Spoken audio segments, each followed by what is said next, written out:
In the top stories, emergency services kept busy over the weekend, concern over the level of sexual abuse on the island, and 2 more Barbadians turned 100 years old. Welcome to Nation News for Monday, March 31st, 2014. I'm Natasha Beckles. At Courts, every day we bring affordability, convenience, innovation, and style to over 1 million customers in 11 countries. From homes to communities, we are proud to make a difference in the lives of many across the region. Courts, bringing value home. Police and fire officials were kept busy over the weekend as Barbados recorded an unusual number of tragedies and accidents. 2 people lost their lives while others are counting their lucky stars following near-death experiences. Last night, around midnight, 90-year-old Goulburn Calendar of Caneville, Christchurch, died in a fire which extensively damaged his home. The house was occupied by 9 others, including 3 children. Yesterday morning, 75-year-old Harold Sobers was resting in his bedroom along Coggins Hill, St. Andrew, when an excavator came crashing into his home, narrowly missing him. Later in the afternoon, tragedy struck the Ashbyland Christchurch community when 13-year-old Gregory Cox died after he was crushed against the Oistins jetty by a boat while swimming with friends. Then around 6:20 p.m. in Maynard St. Peter, 13-year-old Danielle Corbin fell into a 17-foot well. She was rescued by fire officers and did not seem to be seriously hurt. Police also continue to investigate Friday's discovery of skeletal remains in an apartment in Lighthouse Lane, Atlantic Shores, Christchurch. A former juvenile magistrate is concerned about the rising number of sexual abuse cases on the island. While noting that cases have not reached alarming levels as yet, attorney Faith Marshall Harris says that statistics indicate some growth. She was speaking at a press conference to launch Child Abuse and Neglect Prevention Month, an initiative spearheaded by the Kiwanis Club of Bridgetown.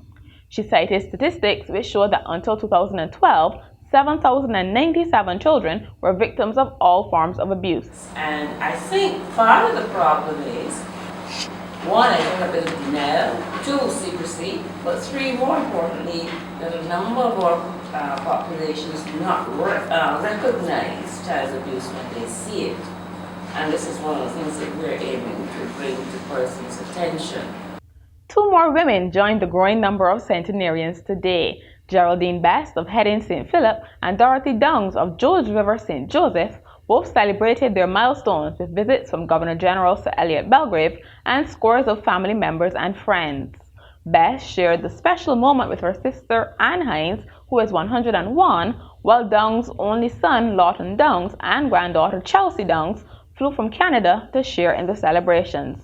Both birthday girls thanked God for their long lives and said they felt happy and good on their special day.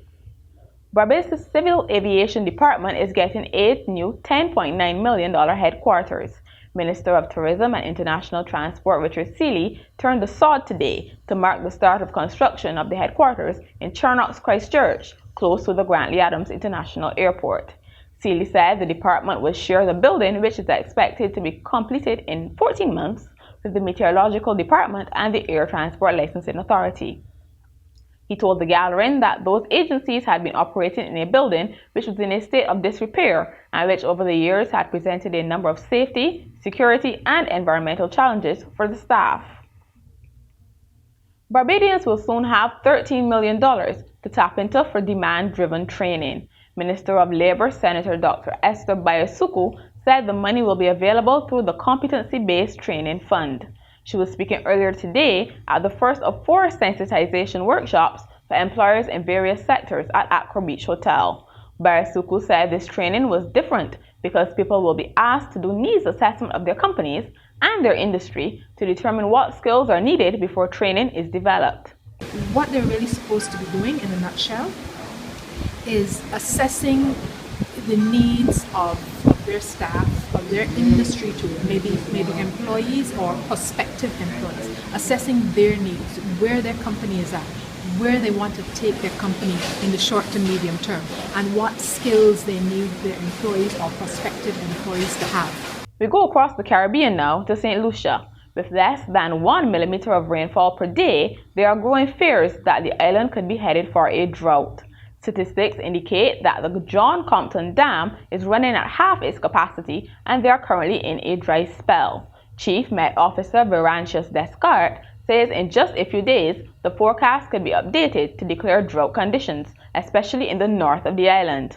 Meanwhile, Water Resource Officer Fitzgerald John says there are many simple measures each person can take. This is the time now for persons to start to use water more sparingly, start to collect rainwater, start to get the cisterns in order, start to get stuff that they could use to collect water.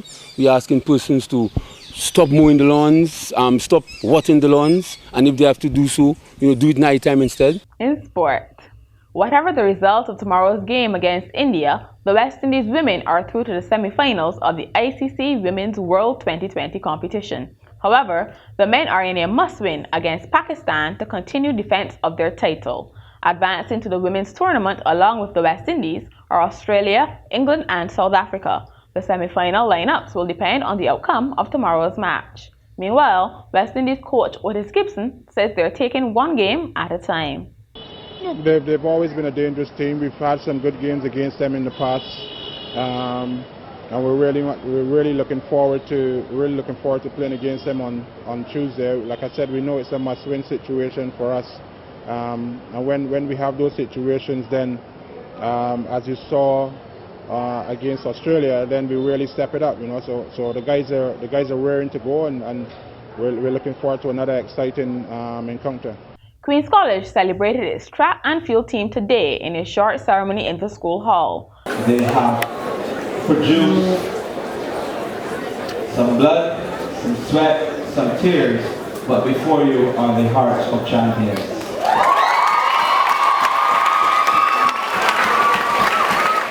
The males of Queen's College dominated the Barbados Secondary Schools Athletics Championships last week, winning overall with 313 points. 35 more than their closest rival Leicester Vaughan. Physical education teacher Brian Holder congratulated the team, saying they displayed the Queen's College spirit. And finally, Skidmore College in upstate New York is offering a summer course on Miley Cyrus. And no, there won't be any twerking. The course is called The Sociology of Miley Cyrus, Race, Class, Gender, and Media.